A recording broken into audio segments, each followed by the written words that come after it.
Hey guys, it's Chris at Highline Guitars and you're watching another one of my YouTube guitar building videos. If you're new to the channel, welcome. I hope that by the end of this video, I'll have earned your subscription.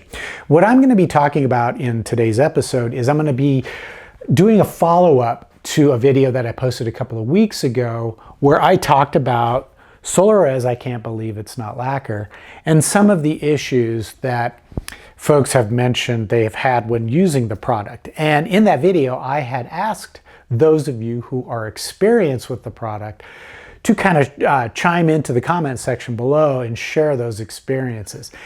And as I had expected, the most common issue that people have is after they've applied it primarily by brushing it on, they'll take it out into the sunlight, and it can be bright overhead sunlight, unobstructed, no clouds, and they seem to have problems getting it to cure. And some folks have said they've left it out as long as 10 minutes in the sun, and it still feels tacky to them.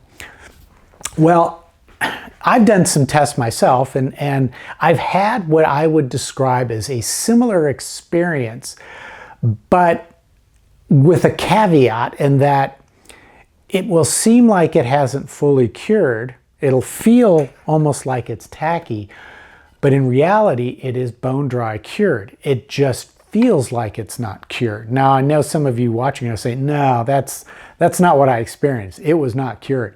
Well, one of the things I noticed, after I apply it, take it out in the sun and cure it, I'll touch it and it feels like it's cured, but if I run my fingers across the surface, it will leave streaks in the surface like it isn't fully cured.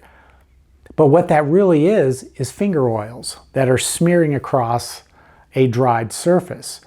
And this is a phenomenon that happens with certain types of clear coats. It doesn't happen with all of them, but it seems to happen with the I can't believe it's not lacquer. It also happens, I've noticed over the years, with polyester type finishes. When they're fully cured, if you move your fingers across the surface, it'll leave those streaks of finger oil in the surface. And for those who are maybe not really experienced with those type of products, it would lead you to believe that the finish isn't fully cured. Now, another viewer had commented that they felt the surface texture felt, and the word he used was squeaky. Now, that's kind of an interesting term to use, and over the years I've been trying to figure out the best way to describe what I can't believe it's not lacquer feels like it's after it's cured, and I couldn't ever find the right word for it. But that viewer, when he said squeaky, it resonated with me, and he's right. It feels squeaky. If you've ever had experienced applying nitrocellulose and comparing that to, say, polyurethane, you'll kind of know what I'm talking about, because with nitrocellulose, it feels very smooth once it's dried and cured. When polyurethane has dried and cured, it has this sticky, squeaky feel to it. And that's the same feeling that I am sensing with the I can't believe it's not lacquer. Now with polyurethanes, most of the modern polyurethanes have gotten better as far as their surface feel is concerned. But the I can't believe it's not lacquer feels that way. It feels like the older polyurethane clear coats felt. And that's one of the reasons why polyurethane was never really popular with guitar necks, because your hands would feel like they were sticking to the back of the neck. Well, with this product, I've done some tests where I have applied it several coats, curing each coat for a couple of minutes in the sun. And then I level sanded the surface, starting with like a 400 grit and working my way up to a 1500 grit. Now right away, even after the 400 grit, the surface felt incredibly smooth. That sticky feel, that tacky feel was gone. It felt like any other type of clear coat finish.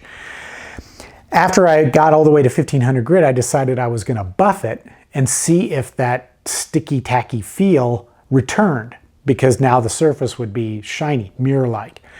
It didn't. It still feels incredibly smooth. So I think what's happening is that a lot of folks who are under the impression that the product is not curing, even after leaving in the sun for 10 minutes. What I would encourage you to do is to go back and lightly sand that surface with some 400 grit. If it powders up, then that surface, that finish is fully cured. If it's gumming up your sandpaper or pearling as you sand it, then it's not curing. But that can be a whole different issue. That could be either a contaminant in the wood, which is causing a problem with that clear coat curing, or it could be the wood itself. A lot of really oily woods, like certain rosewoods, cocobolo, bocote, those woods, because of the heavy high oil concentrate in the wood itself, can cause issues with the finish from curing. And I would suggest using a different type of finish for those woods, or wipe them down thoroughly with acetone before you apply the I Can't Believe It's Not lacquer. But before you jump to the conclusion that the I Can't Believe It's Not lacquer is not curing, I would suggest that you test on scrap. I always suggest that you test on scrap whenever using a new type of finish. Cure it the way the instructions tell you to cure it, and then see what happens when you sand it. If it's powdering, it's cured. And if it's powdering and it's cured, you're going to be able to level sand all the way up through the grits and then buff it out to a high gloss shine, and it's going to feel fantastic. Now, there is one other issue that a viewer mentioned, which is an issue that I've experienced myself, and that has to do with the texture of the finish after it's been cured. The viewer described it as crocodile skin. It's a texture. It's very subtle, but it is there, and you can really see it when the light reflects off the surface. It looks kind of like a subtle ripple texture. Now, in truth, when we're applying any sort of clear coat finish, especially if we're using spray equipment, and I'm talking about products like nitrocellulose lacquer, water or solvent-based polyurethane, polyester, 2K polyurethane, 1K polyurethane, any of those clear coat products, when you spray them on, you're almost always going to get a subtle texture. It can be extreme, like orange peel, if your equipment isn't set up correctly, but there's always going to be somewhat of a texture, and that's the reason why we level sand before we buff it. It's to eliminate that texture so we have a perfectly smooth surface. So really, for me, that so-called crocodile skin texture isn't really an issue for me, because I know I'm going to level sand it out. However, when you apply the Solarez, when you first brush it on and then let it sit for 5 minutes before curing it, you'll notice that the surface gets really super smooth. It levels out. That begs the question, can we preserve that surface as we cure it? Well, Solarez recommends trying a modified curing technique. Instead of curing it all at once for, 1 to 5 minutes in the sun, you would do short multiple bursts of curing. So what you would do is you would expose it to the sunlight for 3 to 5 seconds, then you would take it out of the sunlight for a minute, then you would take it back out into the sunlight for 3 to 5 seconds and bring it back in. And you would continue this until the surface is cured. Now that might take 10, 15, 20 minutes to do that, but they said that it might help to produce a smoother surface. However, I've tested this technique, and in my experience, it really hasn't made any difference. I still will get that crocodile skin texture. But there is a way to get a much smoother finish, as I'm about to explain. What I want to do is I want to give you kind of an overview, rules of thumb for using Solarez so that you can hopefully enjoy greater success. The first rule of thumb is you want to try to avoid using woods that have a lot of natural oils. And we're talking the rosewoods, cocobolo, bocote. You need to do your homework to find out if the wood you're interested in using has a high oil content. Now, that's not to say you can't use those woods, but you have to take certain special precautions. And what I would do is I would wipe the surface down with a cloth that's dampened with acetone. Completely remove those oils. And then as soon as that acetone has evaporated, which only takes a few seconds, I would immediately coat it with a sanding sealer. And you can use a solvent or water-based sanding sealer, but you want to try to find one that's specifically formulated to work with oily woods. Then you would have a barrier coat, which you should be able to successfully apply the Solarez. Now, the next rule of thumb is you want to make sure that the surface has been prepared sufficiently. And that means, of course, you're going to sand it probably to about 220 grit. But once you're done sanding it, you need to thoroughly clean that surface. You have to remove all sanding residue. And I would recommend using first a tack cloth to remove all that sawdust or sanding dust. Then go over it with a cloth that's dampened with denatured alcohol. That will remove any last remaining bits of sanding dust. It also helps you to see where there might be flaws in the wood that you would have missed, that you can work on to eliminate before applying the Solarez. But you want to make sure that surface is absolutely clean, because any contaminants, residual sanding grit, the sawdust or the sanding dust, any of that is going to conspire to make your finish fail. Now, most of you are going to be applying Solarez the way I do, and that's with a brush. And as you're applying it, you'll notice that there will be a lot of brush streaks and dust spots and things like that in the surface. However, because this product isn't going to start to dry until it's exposed to sunlight, as long as you're in a room which doesn't have windows that allow sunlight to pour in over the surface, you'll be fine. And that the Solarez is going to stay wet. That means it's going to have a chance to self-level, and it does a beautiful job of self-leveling. You'll notice that if you let it sit for about 5 minutes, the surface is going to start to appear dramatically smoother than it was when you first brushed it on. So let it sit for at least 5 minutes to give it a chance to fully self-level before you take it outside and cure it in the sun. Now, the next rule of thumb is when you cure it, you want to make sure you have bright, unobstructed overhead sunlight. That means really the best time to cure is in the summertime. That's when you're going to get a really fast cure in probably less than 3 minutes. But if you're in a northern latitude where the sun may be lower to the horizon, or it's winter time, or you have cloud cover, you can still get a cure. It's just going to take a lot longer. So be patient with that. And that means you're going to have to go anywhere from 1 minute to maybe up to 10 minutes. And that's just a product of where you happen to live and the intensity of the sun overhead. You can also cure with UV lights, but you would have to check with Solarez to see what type of lights work best. And it used to be the light systems were pretty expensive, but so much UV curing is happening these days that you can actually rig up your own UV curing system or light box for pretty cheap. So you might want to check that out as well.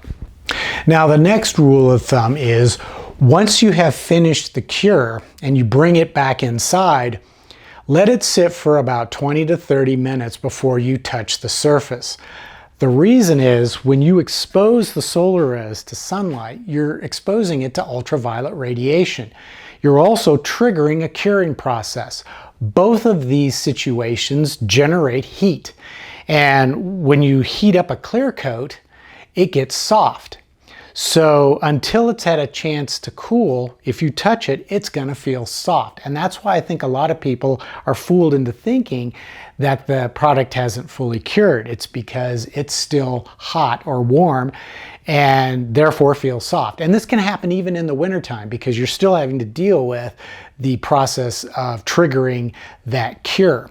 And one could almost say it's an exothermic process. I'm not sure if that's actually what it is, but it will feel warm for 15, 20, 30 minutes after you've taken it out of the sun. So let it cool down.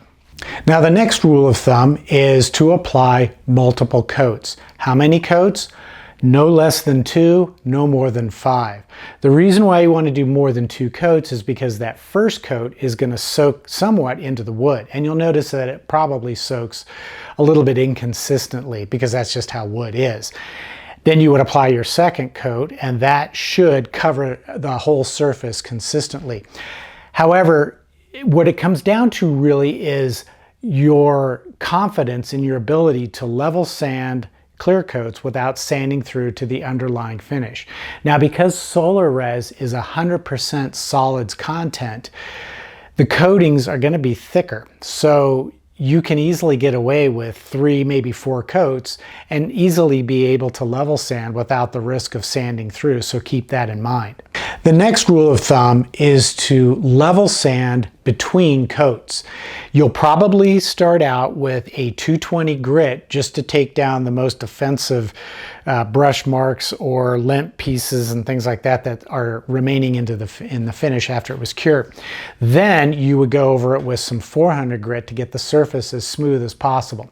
The reason we do this is it will promote adhesion of the product. If you try to apply Solarez over a unsanded smooth surface, it can have a tendency to want to beat up. And that just makes the texture even worse and harder to deal with. But if you give it that tooth, if you hit it with the 220 and then the 400 grit, it's going to lay down nice and smooth, and it's not going to want to beat up. Now, the last rule of thumb is once you have cured your last coat and given it a chance to cool down for 20-30 minutes, you can then begin the process of level sanding. And there are a lot of different ways. Well, there's really 2 ways that you can level sand. You can level sand dry or you can wet sand. I've done both. They both work well. Whatever technique you feel works the best is what you should use. What I like to use is a dry sanding technique with superacrylic sanding abrasives. And I will try to start out with the finest grit I can get away with without having to put too much work in. So I typically try to start out with the superacrylic's 800 grit, and then I'll move all the way up through 1000 grit, I think it's 1200, 1500, 2000, 2500, and then 3000 grit. It takes me maybe an hour or 2 to do all that sanding, but then once it's done, I can take it over to the buffing machine and I'll buff it out using Menzerna compounds to get my high gloss mirror-like shine. And I've talked about the buffing process before in other videos, and I'll try to put a link to it up above so that you can check that out if you're wondering what my setup is and what kind of compounds I'm using. But I realize that it may sound like there's a lot of steps involved with using this product. What I'm trying to do is help you shorten that learning curve or maybe bring it down a little bit, because every single clear coating product that we have available to us has a learning curve. You have to understand their pros and cons and how to deal with them in order to achieve success with all these different types of finishes. And I know a lot of guys will spend considerable amount of time trying to figure out how to set up their spray equipment so that they can spray nitrocellulose successfully. Well, it's the same thing with this product. It's going to take a little bit of trial and error, and that's why I recommend that you test on scrap first to get a feel for how the product works and to see how it cures in your environment. But once you've got it nailed down and if it is successful for you, I think you'll be really pleased with how easy this product is. And let's face it, if you can start applying your clear coats at 8 o'clock in the morning and then be buffing out by 11 o'clock in the morning, that's pretty amazing. No other product out there really can do that. So, especially for the cost, because there are UV curable polyester resins out there that you can apply on your guitar, and many folks do that, but it requires an investment in curing lamps and all kinds of specialized gear to apply it, and it can be really expensive. But with this product, all you really need is a brush and the sunlight and a little bit of patience, and you should be successful, and I think you'll be really happy with the results. So I hope you've enjoyed this video. If so, give it a thumbs up. If you're new to the channel, welcome. I hope I've earned your subscription. And if you have comments or questions about the product or what you've seen in this video, be sure to post it down below, and either I'll answer it or somebody in the community who has experience will chime in to answer it. And in the meantime, if you would like to help support my channel, I would encourage you to visit eGuitarPlans.com, purchase a plan for guitars or the tools that I use to build guitars, or you can visit my merch shelf down below and purchase those same plans along with some t-shirts. So until the next episode, take care, stay safe, and I hope you'll be back.